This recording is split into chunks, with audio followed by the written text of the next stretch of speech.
Yes, it is finally here, the Smart #3. Now, I have to tell you all, Smart is going places and there's something very big that has changed about this particular car manufacturer. Many years ago, for a very long time, Smart has been always associated with Mercedes. And when it comes to the Mercedes brand, as I've emphasized before, and I'm going to say it again, Mercedes was born from trucks and limousines, but they never excelled when it came to the question of small cars. There's something very different about the Smart brand today. Lately, Smart has entered a collaboration with the Chinese car manufacturer that goes by the name Geely. For those of you who are familiar, Geely owns Volvo, which is why the Smart #1 shares the same platform as the Volvo EX30. And then when you look at the Smart #3, it's designed by Mercedes, but some parts of it is actually in collaboration with the Geely brand. Now, this Smart #3 costs 50,000 euros. But before we get down to asking whether it's good value for money or not, I'm going to tell you all some exciting news. There is some Brabus involvement. Now, for those of you who are familiar, Brabus is best known for two things. Well, in my opinion, I know Brabus for two things: the Mercedes G-Wagon Brabus version and the Smart Brabus version. So there used to be Smart 42 models with the Brabus badge at the front and some fancy wheels and fancy engines, which I was never a fan of personally. But now, when it comes to the Smart brand today, Brabus is included as a trim level. So it's basically the top of the range model, so the sporty versions. Now, what Brabus really includes is red calipers and Brabus logos on the seats, and probably some influence on the performance. Whether it's good value for money or not, we're going to find out in a moment. Let's get on with this review right now. So we're going to start by talking about the exterior design of the Smart #3. The front has gone down the route of simplicity, but then to be fair, this was always the case of the Smart brand. Humble exterior design, unlike their parent brand, the Mercedes brand. So the front, it's a very humble design, but you get a fake air vent right here for some reason, although it reminds me of something Smart used to have on one of their ancient models. I think it's the Smart 44, the first generation, I'm not sure. But then you get a real air vent down here, and well, you do get a 360-degree parking camera, parking sensors at the front and at the rear, but then for some reason there's another fake vent right here. But the good news is you get proud air vents on the side, just like on a sports car, everybody. How amazing is that? Now, if we study the rear design and the side view of the Smart #3, we see some references to the Mercedes EQC or something from the Mercedes GL classes. I was thinking in particular of the GLC. Now, this is the impression I had of the side view, especially when you look at it from this angle. Now, these are some gorgeous alloys. They kind of remind me of what I've seen on the E-classes of the 2010s. Yes, everyone, now it is time to check out the interior of the Smart #3. But first thing I'd like to let you all know is that you get frameless windows. So when the window is down, you get a coupe effect. How amazing is that, especially on the summer? Now, the interior, the exciting part, which I was very much looking forward to because it is so revolutionary. I love it. Oh my goodness, this is beautiful. Smart is going places. Electric seating adjustments, guys. This is good. Easy to use. And then also steering adjustment. Oh, up, down, in and out. Very good. Now, what I've seen of the instrument cluster is very similar on the Smart #1 and the Volvo EX30. Well, maybe the graphics are different compared to the Volvo EX30, but otherwise it's in my opinion, I'm not really a fan of small instrument clusters. I prefer bigger instrument clusters, something like a virtual cockpit, just like in Audi and BMW and Mercedes EQ classes, but it doesn't really matter, everyone. This is Smart's identity, and I like it. Now, infotainment system, easy to use, responsive. I'm going to check out the maps because the map is always my favorite feature, as you all know. So every time I want to engage map, there will be 1 second of an introduction, and then only I can finally use the map. The quality of the map is it's not on par of what I've seen on competitors like BMW and Audi and Mercedes. And then there's some competitors that offer far more responsive maps like Ford and everything. The quality of the map is as if it's on Google Maps or something. Just like other electric car manufacturers, Smart has gone down the route of absolute simplicity. So there's not a single button in the center, well, on the center. Well, you do get shortcut buttons for the infotainment system, but they're all soft touch. So just soft touch and they take you to the relevant menu. Very good. Okay, that's good. Now for the steering wheel, you get a 3-spoke smart steering wheel, and with controls that are easy to use. Cruise control as well. Ooh, I love this. And the feel of the steering wheel is a bit on the firm side, but I just get the feeling that the Alcantara on the steering wheel was a bit unnecessary. Alcantara is perfect for the seats, and especially with the Brabus trim level. But having it on the steering wheel is a bit exaggerating in my opinion. But then at the same time, thank you, Smart, for being smart about it, for you know, being generous to include it. And you get red stitching on the steering wheel as well. How amazing is that, everybody? Glasses holders.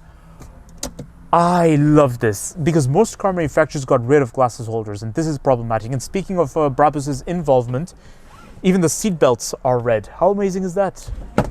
You get panoramic roof, but it's not a sunroof, guys. So on a sunny day, just beware. It can be a bit hot in here. So interior, we do have to cover practicality, everyone. So you do get... Oh. I thought that would be cup holders. Anyways, you get a wireless telephone recharge and 2 charging ports over there. That's good. Ah, your cup holders are right here under this beautiful shutter. That's great. And there's a nice little storage space. It kind of reminds me of the hashtag 1 to some extent. So, central console storage is pretty good. Ooh, oh, you can cool it. So it's like a fridge.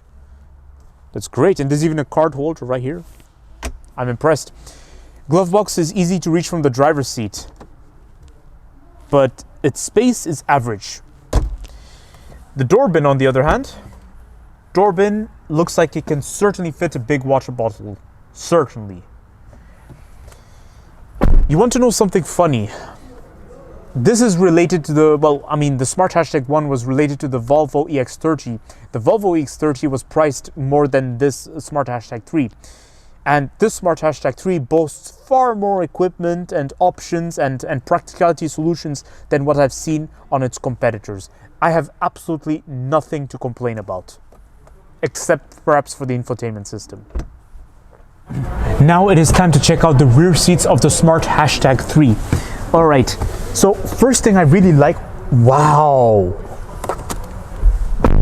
This is far more space than I've had in its relatives, like the Volvo EX30 or competitor models. This is so good, it's so spacious, I can almost stretch my legs. Just if the front passenger moves the seat forward, then it's great. Feet room is amazing, but it's buried right underneath the passenger seat, and that could be the case for the driver's seat. Now, my shin is making contact with the front passenger seat, but otherwise my knee, I have plenty of space, and if ever the knees make contact with the front passenger seat, it is leather on the back, so it's fine. Now, headrest. Headrest is great. I'm really impressed, guys. And you even get a handle to help yourself in, a nice hook right here. This is great, and beacon of hope lighting, an amazing view, panoramic roof, that's great. Oh, by the way, you get speakers right next to the head. Oh, let's hope the volume of the music isn't too loud, but wow, I see 3 speakers, one here, one right there, and one down there. Smart is going places, guys. Now, practicality solutions. You get a nice, beautiful armrest right here with 2 cup holders. Now, no climate control for the back, but it's fine. Nothing to expect there. You get air vents right there that are good quality, and you get a 2 charging port, a USB point and a charging port, and a micro storage space, which I can only imagine what you'd really use it for. Oh, speaking of door bin. Door bin is quite nice, but it is spacious. It's good, decent for its segment. And the back seat pocket is good, but because it is leather, it's a bit firm. It's not very flexible. We're gonna check out the boot space of the Smart Hashtag 3, but before doing so, I want to show you all something cool. It took me 10 minutes to figure out how to open this boot door until I was told I have to press at the center of the A on the Smart badge. Just press right here.